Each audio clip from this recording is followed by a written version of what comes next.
सुबह का समय था। आगरा के छोटे से गांव फरेरी में सूरज अभी अभी खेतों के पीछे से झांकना शुरू ही हुआ था। हल्की ठंडी हवा मिट्टी की खुशबू लेकर गलियों में घूम रही थी।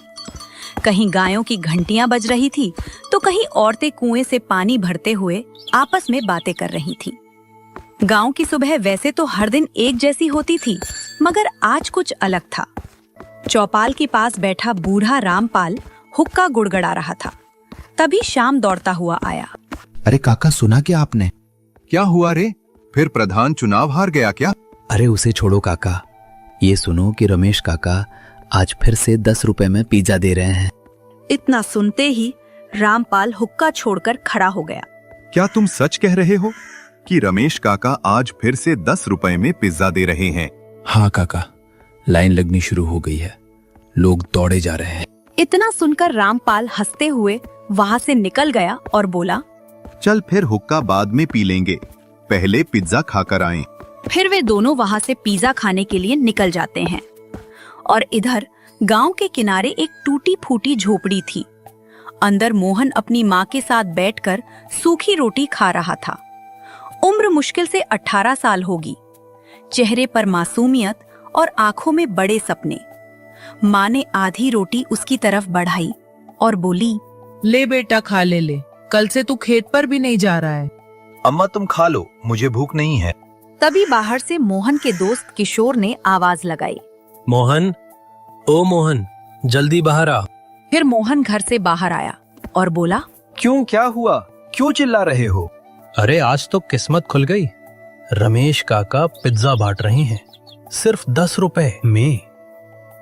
ये सुनकर मोहन की आंखें में एक चमक उठी। क्या सच में आज रमेश काका सिर्फ 10 रुपए में पिज्जा बांट रहे हैं?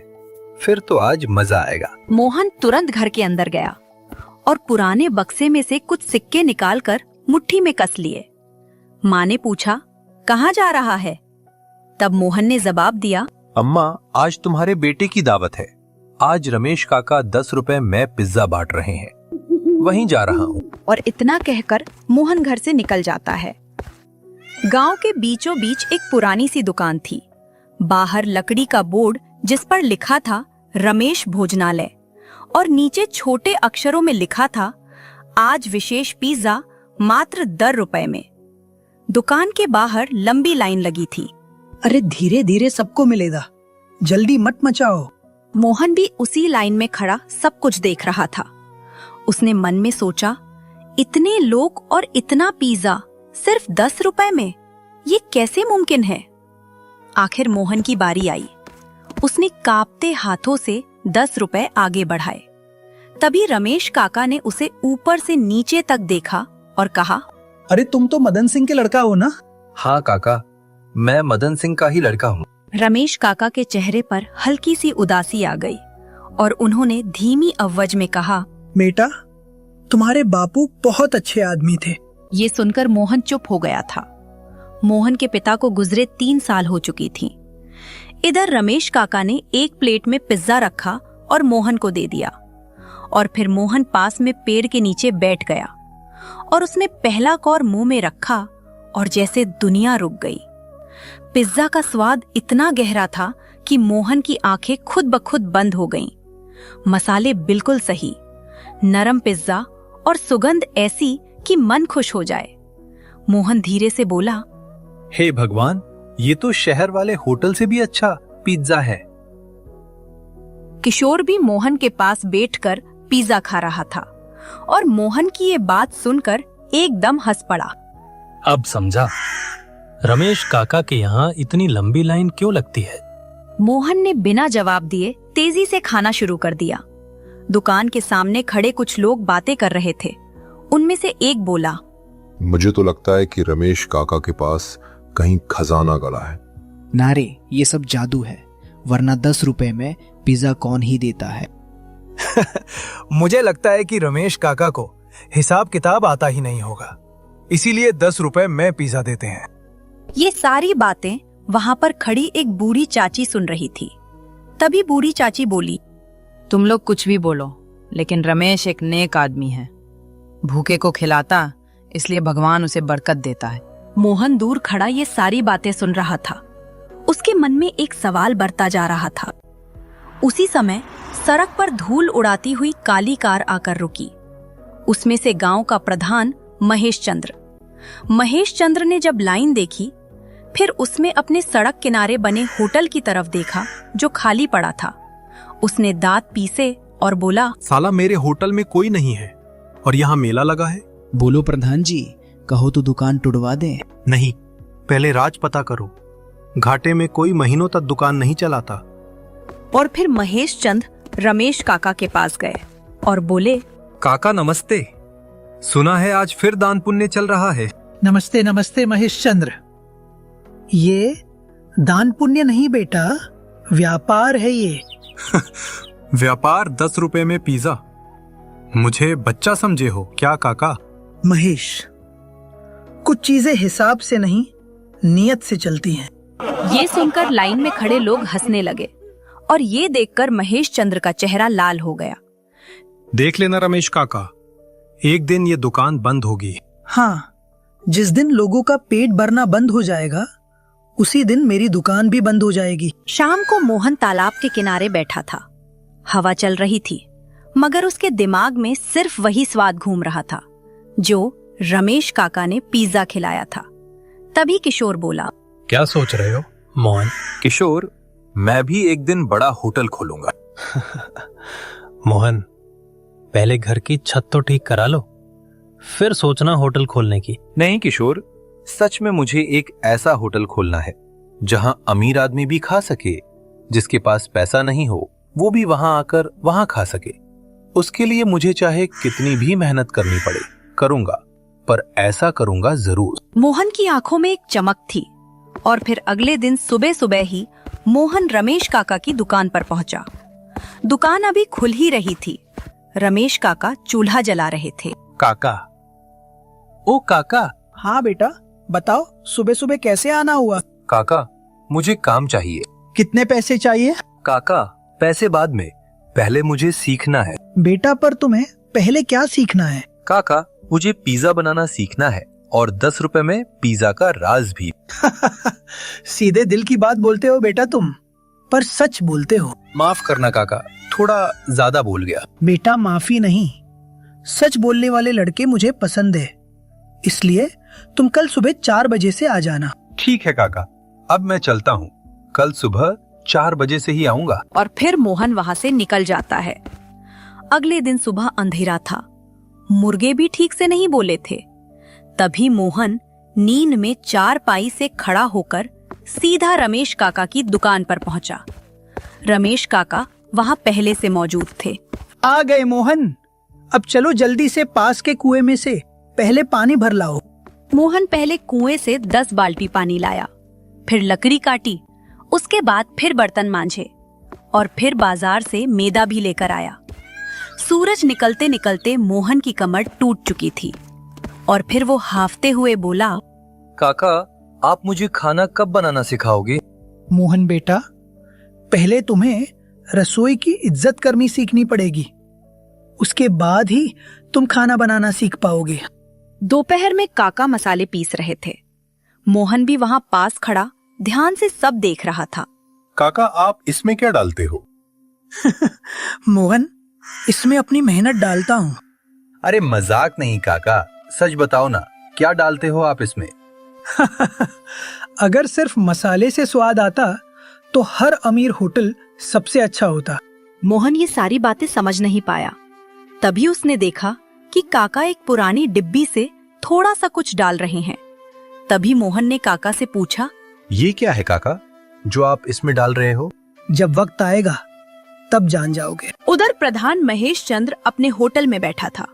मेज पर मक्खियां घूम रही थी, ग्राहक एक भी नहीं आ रहा था।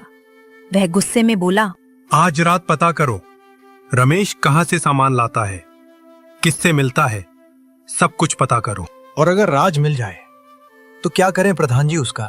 तो या तो वो राज मेरा होगा या रमेश की दुकान खत्म होगी। रात गहरी हो चुकी थी। गांव में सब सो गए थे। कुत्तों के भौंकने की आवाजें दूर से आ रही थी। मोहन अपनी झोपड़ी के बाहर चारपाई पर लेटा था, मगर नींद नहीं आ रही थी। अचानक उसने देखा कि रमेश काका चुपचाप कहीं जा रहे थे। कंधे पर पुराना थैला था। इतनी रात को मोहन चुपचाप चारपाई से उठकर और दूरी बनाकर काका के पीछे पीछे चलने लगा। रमेश काका गांव से बाहर खेतों के रास्ते से पुराने जंगल की तरफ बढ़ रहे थे। हवा तेज थी। मोहन का दिल जोर जोर से धड़क रहा था। नहीं, सच में काका पर कोई खजाना तो नहीं है। जंगल में चांदनी कम थी। काका एक बड़े बरगद के पास रुके। उन्होंने चारों तरफ देखा। सोनू झाड़ी के पीछे छिप गया। रमेश काका ने थैले से कुछ निकाला, शायद खाना। तभी पेड़ के पीछे से किसी के कदमों की हल्की आहट सुनाई दी। सोनू ने डरते डरते उधर देखा और उसकी सांस अटक गई। बरगद के पास घने अंधेरे में एक रहस्यमय आदमी खड़ा था। उसका चेहरा आधा छिपा हुआ था, लेकिन उसकी चमकती हुई आंखें साफ दिखाई दे रही थी। वो बिना पलक झपकाए सीधे रमेश काका को देख रहा था। सोनू के शरीर में डर की लहर दौड़ गई। वह धीरे धीरे पीछे हटने लगा। तभी अचानक उसके पैर के नीचे सूखी टहनी आ गई। चक! आवाज सुनते ही रमेश काका तुरंत पलटे। कौन है वहां? सोनू घबराकर पास की झाड़ी में छिप गया। उसका दिल इतनी तेज धड़क रहा था कि मानो आवाज बाहर तक सुनाई दे रही हो। लेकिन अगले ही पल वह रहस्यमय आदमी अंधेरे में गायब हो चुका था, जैसे वह कभी वहां था ही नहीं। रमेश काका तेज कदमों से झाड़ी की तरफ बढ़े। कुछ पल तक सन्नाटा छाया रहा गया। फिर काका की गंभीर आवाज गूंजी, मोहन, बाहर निकल कर आओ। मोहन कांपते हुए धीरे धीरे बाहर आया। उसके चेहरे पर डर साफ दिखाई दे रहा था। रमेश काका कुछ पल चुप रहे। फिर उन्होंने गहरी सांस ली और धीमी आवाज में बोले, मैंने कहा था ना, मोहन राज जानना आसान नहीं है। फरेरी गांव में सूरज अभी पूरी तरह निकला भी नहीं था, लेकिन मोहन की आंखों से नींद गायब थी। सोनू अपनी चारपाई पर बैठा छत को घूर रहा था। बाहर मुर्गे बांध दे रहे थे। कहीं दूर मंदिर की घंटी बज रही थी। उसकी माँ चूल्हे पर पानी गर्म करते हुए बोली, क्या बात है बेटा, आज बहुत चुप लग रहा है। मोहन जल्दी से संभला और फिर बोला, कुछ नहीं अम्मा, बस नींद नहीं आई। कहीं फिर रात रात भर तक किशोर के साथ घूमता तो नहीं रहा? नहीं अम्मा, ऐसा कुछ नहीं है, मैं कहीं नहीं गया था। लेकिन उसके चेहरे का डर छिप नहीं पा रहा था। थोड़ी देर बाद मोहन रमेश काका की दुकान पर पहुंचा। आज दुकान के बाहर पहले जैसी चहल पहल नहीं थी। चूल्हा तो जल रहा था, लेकिन रमेश काका असामान्य रूप से शांत थे।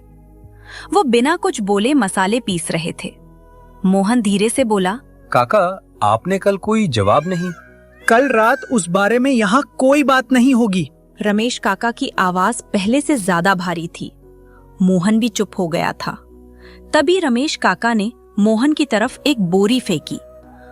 चल मंडी से फटाफट मैदा ले आ, आज तू लेट भी आया है। लेकिन काका, जो कहा है वो कर, ज्यादा सवाल मत पूछ। मोहन समझ गया था कि काका अभी कुछ भी बताने वाले नहीं हैं। फिर मोहन मंडी के लिए निकल जाता है। तभी मंडी जाते वक्त मोहन ने देखा कि गांव में नई चर्चा शुरू हो चुकी थी। चाय की दुकान पर बैठे लोग फुसफुसा रहे थे। उनमें से एक आदमी बोला, कल रात जंगल में किसी ने अजीब आवाजें सुनी है। मुझे तो लगता है कि रमेश काका तंत्र मंत्र करते हैं। तभी तो 10 रुपए में पिज्जा बेचते हैं। तुम लोग अपनी बकवास मत करो। सब लोग मोहन की तरफ देखने लगे। अरे वाह, अब तो काका का वकील भी आ गया। लोग हंसने लगे। मोहन बिना जवाब दिए आगे बढ़ गया, मगर उसके मन में बेचैनी बढ़ती जा रही थी। उधर प्रधान महेश चंद्र अपने होटल में बैठा गुस्से में चाय का गिलास घुमा रहा था। तभी महेश चंद्र का एक चेला दौड़ता हुआ आया। क्या हुआ? क्यों दौड़े दौड़े आ रहे हो? कल रात रमेश जंगल गया था और कोई दूसरा आदमी भी वहां था। कौन आदमी था वहां पर? तुमने उस आदमी का चेहरा नहीं देखा? चेहरा साफ नहीं दिखा, लेकिन वो आदमी अपने गांव का नहीं था। इतना सुनकर महेश चंद्र अपनी कुर्सी से उठा और फिर उसने धीरे से कहा, मतलब कुछ बड़ा खेल चल रहा है। आज रात हम खुद देखेंगे। दोपहर में दुकान पर भीड़ लगी हुई थी। रमेश काका तेजी से खाना बना रहे थे। मोहन बर्तन धो रहा था, लेकिन उसकी नजर बार बार उसी पुरानी डिब्बी पर जा रही थी जिसे काका हमेशा छिपा कर रखते थे। अरे ये क्या, गैस खत्म हो गई। काका तुरंत बाहर चले गए। मोहन का दिल तेजी धड़कने लगा। उसने धीरे से डिब्बी उठाई। आखिर इसमें है क्या जो रमेश काका इसे हमेशा छिपाते रहते हैं? मोहन ने उस डिब्बी का थोड़ा सा ढक्कन खोला। अंदर लाल रंग का कोई खास मसाला था। उसकी खुशबू बाकी मसालों से बिल्कुल अलग थी। मोहन उसे सूंघने ही वाला था कि पीछे से आवाज आई। मोहन, क्या कर रहे हो? मोहन डरकर पलटा और उसने देखा कि रमेश काका सामने खड़े थे। उनकी आंखों में पहली बार गुस्सा दिखाई दे रहा था। कुछ राज जितना राज रहे उतना ही अच्छा होता है। उसी समय दुकान के बाहर लगभग 10 साल का एक दुबला पतला बच्चा खड़ा था। उसके कपड़े फटे हुए थे और आंखों में भूख साफ दिख रही थी। वह धीरे से बोला, काका, मेरे पास पैसे नहीं हैं, लेकिन मुझे बहुत तेज भूख लग रही है। कुछ खाने के लिए दे दो। लाइन में खड़े कुछ लोग हंसने लगे। अरे हट मुफ्तखोर कहीं का। लेकिन रमेश काका तुरंत बाहर आए। उन्होंने बच्चे को अंदर बैठाया और खुद अपने हाथों से प्लेट भर कर दी। ये देखकर बच्चे की आंखों में आंसू आ गए। मोहन ये सब देख रहा था। तभी काका उसकी तरफ मुड़े और बोले, यही असली राज है।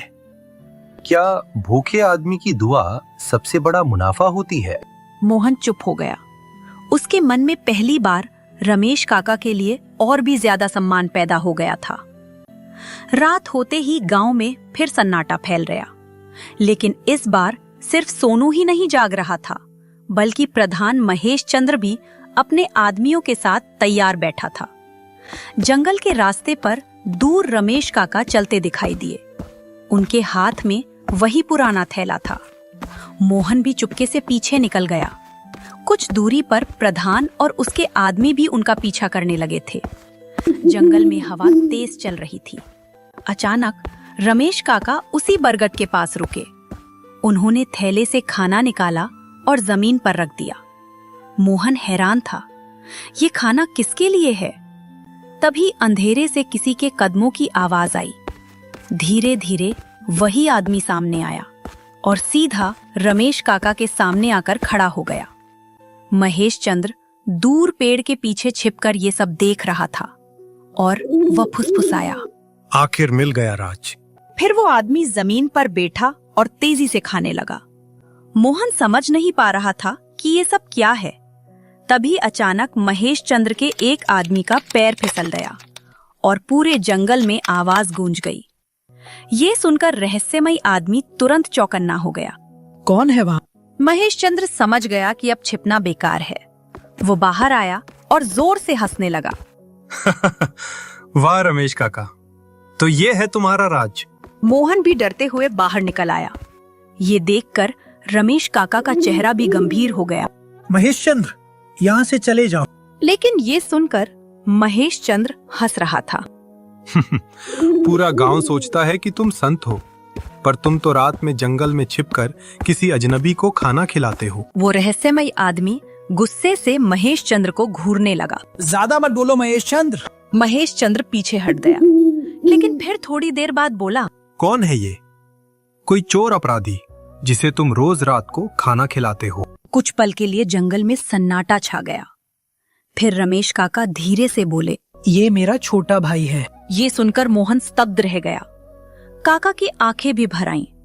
20 साल पहले गांव वालों ने इसे मरा हुआ समझ लिया था।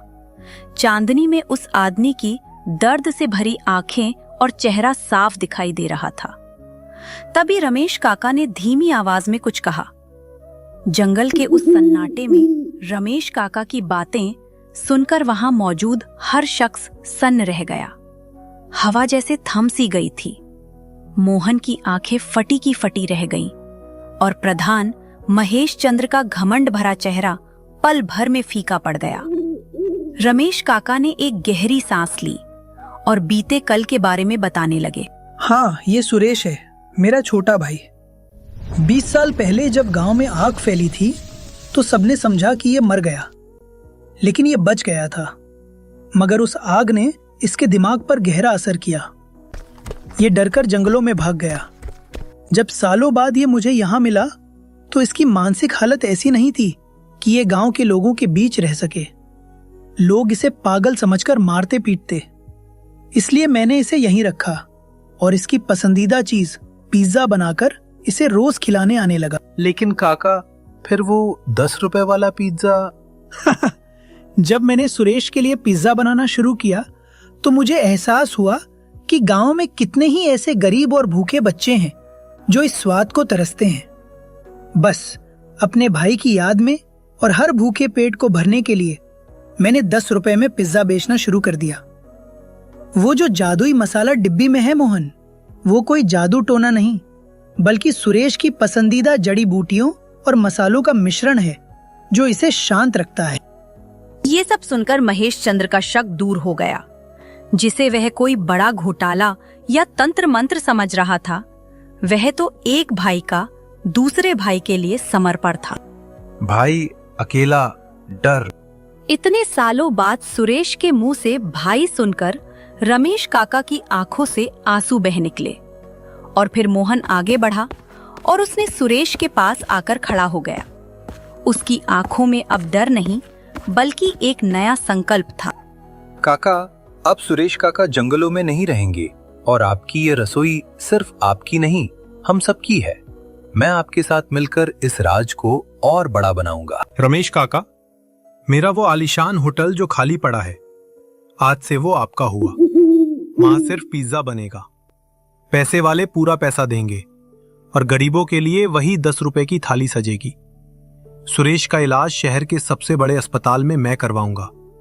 मुझे भी इस पुण्य में थोड़ा हिस्सा दे दो काका। कुछ महीने बीतने के बाद अब फरेरी गांव की सुबह पहले जैसी नहीं थी। वह और भी खूबसूरत हो चुका था। गांव के चौराहे पर अब रमेश भोजनालय की जगह एक बड़ा और सुंदर बोर्ड लगा था, जिस पर लिखा था रमेश और सुरेश की रसोई। होटल के अंदर आधुनिक रसोई थी, जहां मोहन रमेश काका की देखरेख में बड़ी फुर्ती से पिज्जा का बेस तैयार कर रहे थे।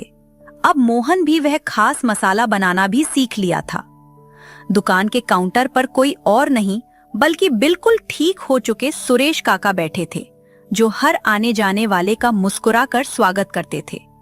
तभी चौपाल से बूढ़े रामपाल अपनी लाठी टेकते हुए आए और बोले, अरे मोहन बेटा, आज फिर हम तुम्हें ढूंढते हुए आ पहुंचे। जरा वो 10 रुपए वाला जादुई पिज्जा तो खिलाओ। काका, स्वाद वही है, बस अब इसमें अपनों का प्यार और बढ़ गया है। दूर खड़े प्रधान महेश चंद्र ये सब देखकर मुस्कुरा रहे थे। मोहन ने अपनी माँ की तरफ देखा, जो होटल के एक कोने में बैठी गर्व से अपने बेटे को देख रही थी। मोहन का सपना सच हो चुका था। अब उनके गांव में कोई भी भूखा नहीं सोता था। नेकी की जीत हुई थी और फरेरी गांव का वो 10 रुपए का पिज्जा अब पूरे जिले में शान बन चुका था।